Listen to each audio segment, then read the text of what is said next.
The critique outweighs the case. 3 reasons. First is extinction. Our godly evidence indicates that anthropocentrism leads to the extinction of all living things because we can destroy anything that is outside of us. It also, the second reason is ecocide. They've conceded that anthropocentric value systems justify the destruction of things that are in the natural world and outside of us, which is a violation of our being and the violation of the natural world. Next is ethics. They explicitly conceded the best evidence indicates that anthropocentric value systems justify the torture and slavery of animals for advanced human ends, which is an ethical violation of the respect for other living things. This is a D rule and an independent reason to vote negative if we win any of our link arguments. There is no impact analysis in the 1AR. They are so far from talking about their case that it is going to be difficult for the 2AR to make any reasons why the affirmative could possibly outweigh the K, because there was nothing about the 1AC's impacts that outweigh the massive slaughter and destruction of animals in the environment as a result of our anthropocentrism. K. Also, they have conceded that the alternative solves the case. Even if this discussion was a large part of cross-examination, the 1AR does not make any solvency deficits to the alternative. The alternative is able to break down hierarchies because critical reflection on suicide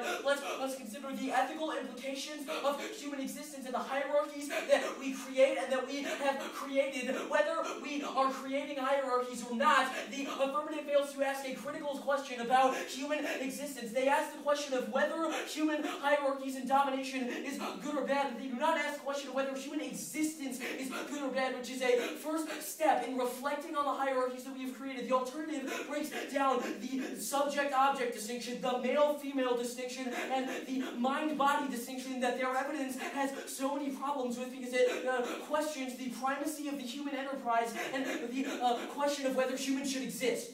They don't do any alt work in the 1AR. Permutation debate.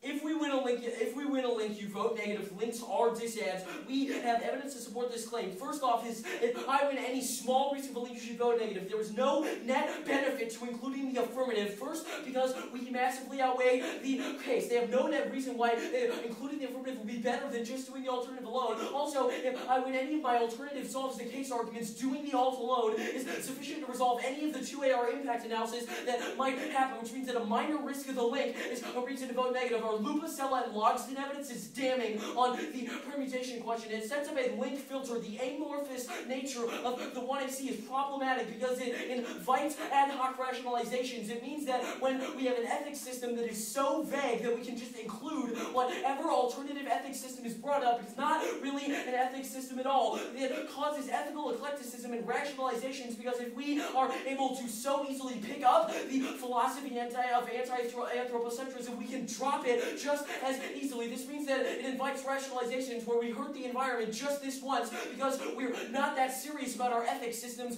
We just permute them when they come into play because it's easier to do so. Ethics systems are ethics systems because they are hard. They are ethics systems because they are strong, serious, and we do not violate them. The amorphous structure of the 1AC does not encapsulate any of our arguments about a hardline or environmental ethics. This means that links are offense because they are violations of an ethics system that cannot be violated. We have 3 link arguments that I'm going to go for in the 2AR. First off is narratives. They make forms of oppression invisible because they say that the only way that we can relate to oppression is to hear a story about it, but nicely packaged pieces of prose are what is bad about oppression. What is bad about oppression is that it happens, and you should acknowledge oppression whether or not there is a story to go along with it. Their argument is that we need to hear the narratives of women in the status quo. I think I'm right about this. We can acknowledge the oppression and fight it without having to hear a story about it. The reason why this is a link argument is because their methodology of understanding oppression through narratives means that we will never understand the oppression of the earth or the environment or the animals because those things cannot tell the stories we are used to and so love to hear. The second link is aesthetics. There is no answer